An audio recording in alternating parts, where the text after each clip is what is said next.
Dr. Angela Jones is a chest physician from Wexham Park Hospital. I'll let you know when you've got 5 minutes time for Oh, okay. Right, thank you.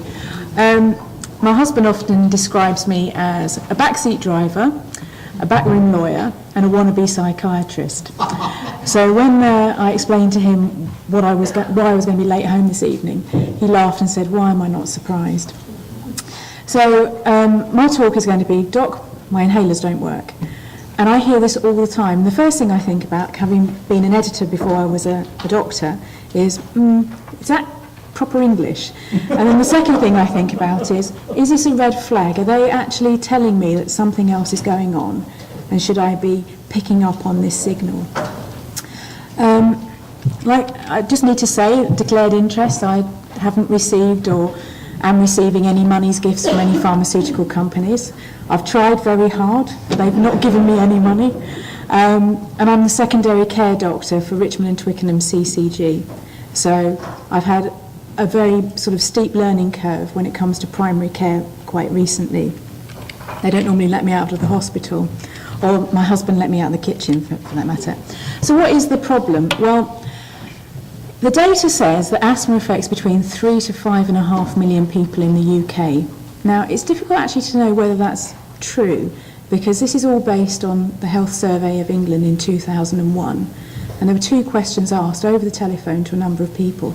One was, have you ever wheezed? And the second is, has anyone ever told you that you have asthma? So some people will no doubt say that their mum told them they had asthma, or their next door neighbour told them, so that qualifies them as having a diagnosis of asthma. But I should imagine it's probably greater than that. And we're told also that between the years 2008 to 9, there were nearly 50,000 emergency adult admissions for asthma. This was a huge cost to the NHS. And it's currently estimated that nearly 3/4 of these admissions would be preventable. Now, once again, it's difficult to know what they mean by preventable, but I think that hopefully in time we'll be able to tease through these pieces of information. As we all know, we've got to have fiscal responsibility these days, and perhaps many of you in the audience feel that more so now than ever before. And the Department of Health states that 850 million per annum is spent on asthma medications, and between 45 to 75% of these medications are wasted through non-adherence and lack of effective inhaler technique. And they also state that up to 50% of this wastage is deliberate. And I think that's quite a powerful thing to say, because it implies that our patients are going out there and deliberately wasting their resources and not looking after themselves. And I think this is perhaps a great oversimplification of what's going on out in our community. So why is this happening? Well, perhaps I'm coming from a secondary care point of view. To perhaps answer this question, in the secondary care situation, we first look at the process, who's making the diagnosis, who manages the asthma, and how. And some of you will be no doubt aware of this so-called ideal asthma pathway and what it looks like. And this has come from the NHS Improvement Lung Division. And I think it's a good start. And this is what it looks like. So it's pretty sort of dry and boring. And perhaps one of the things that I found really disappointing at the very beginning was that there was no mention of a psychiatrist or psychologist being involved. But I think that when we look at this, they can be involved some of you can be involved at every single stage. And I think about the diagnosis stage. Certainly in my clinic, our shared clinic, we think about the asthma management plans and the support that happens subsequent to them seeing either myself and or Dr. Hussain. So what do we as hospital physicians know or think we know about asthma? Well, we think that sudden acute life-threatening attacks are more common in persons who have concurrent depression. And I think that is certainly coming out with the provisional data from the National Review of Asthma Deaths. And it certainly will be very interesting when all of that data is published. We know that asthma deaths are more likely in persons with concurrent depression. We know that persons who are hospitalised for asthma management are more likely to have concurrent depression than the matched controls. And persons who present to hospital for asthma treatment are more likely to have a higher number of significant life events than asthma patients who remain within the community. And this is something that I started picking up personally very early on in my hospital career. Sitting down, speaking with some of the patients that I was seeing, both in the secondary care situation and in the tertiary care situation at the Royal Brompton, they were trying to tell me things which were bothering me, and I certainly either didn't have the skill or the maturity or the time to pick up on them. And it kind of reminded me of that Stevie Smith poem, you know, I was much further out from the shore, not waving but drowning. A lot of our patients, when they present to hospital, they are drowning and they're holding their hands up, and as hospital physicians we are just ignoring it. So what I've observed, I think the behavioural issues of many of the patients that I see are quite noticeable. I think that persons who frequently attend hospital and are admitted often have broken lives. Their stories are very sad. Many have unresolved issues which feature quite highly in their management or lack of management of their asthma symptoms. And poorly controlled asthma symptoms can be the result of self-harm. It's not uncommon for...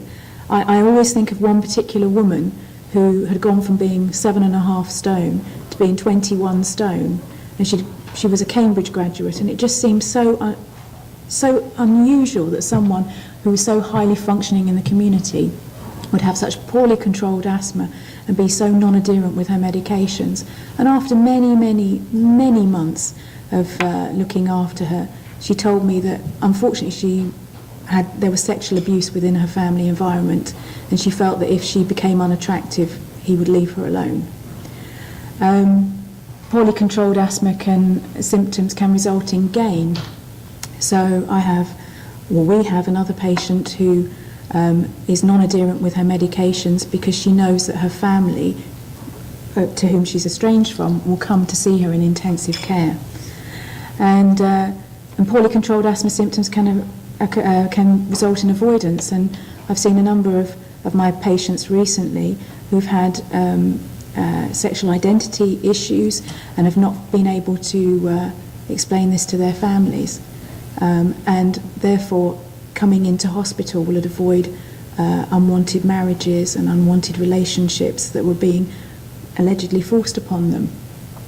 Now, of course, as a hospital physician in respiratory medicine, I'm nowhere near qualified to be able to tease through these things and help patients, but I know that I am seeing them regularly, either in the outpatient or inpatient setting, because some of these issues are driving their asthma symptoms. So what have I done so far? Well, since joining the department, it was very clear that no one was interested in asthma. And as soon as I said that I had a particular interest, everyone took a great sigh of relief and said, those patients are all mad, you can have them. And, you know, like everybody, you know, we all have our pet interests, and this is mine. So what I wanted to do was to try and find those patients who were coming into the hospital and they were somehow slipping under the radar. And I was shocked to find that when I started looking at the so-called frequent flyers to A&E, we were missing hundreds of patients per year who were coming in, being treated regularly and being either self-discharging or being discharged to home. And reading through the notes, the experience that they're having in the A&E department, which is extremely busy, and I understand because I've been an A&E physician myself, was pretty awful. And they were coming in and they were trying to explain why their symptoms were so bad and what was exacerbating them. And essentially they were being put on nebulizers, given steroids, and basically told to go home. And eventually many of them attend with a crisis, and some sadly end up being intubated and ventilated. So what I get every month is a printout of those people who've slipped under that net. And once again, we have to be very careful about how we collect this data, and I just put this as an example because, as you can see, between the two reports over the same time period, one says 507 and the other one is 975 patients. So which one do we take?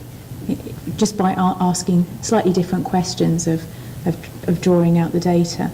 But essentially, when we then get these numbers, we then go looking at the names. And many, although it looks like 507 people, it actually isn't. It's probably around 50. And some of these patients are attending twice a month for rescue medication. And they are the people who are not waving but drowning. So in our asthma clinic, there is myself. We're soon to be joined, hopefully again, by an asthma nurse specialist. We have a respiratory physiotherapist, a respiratory physiologist, and thankfully a consultant liaison psychiatrist, which has been an absolute delight to be able to say that. And we have supporting services from the ENT and radiology.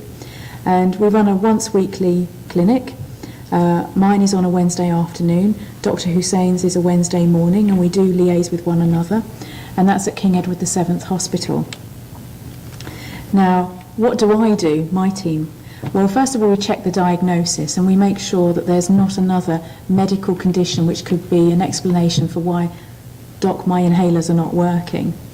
We check their compliance and their inhaler technique, as many of the primary care physicians are doing very diligently in the community. We educate and we check the prescription and ensure that there's an appropriate dose for their current asthma symptoms.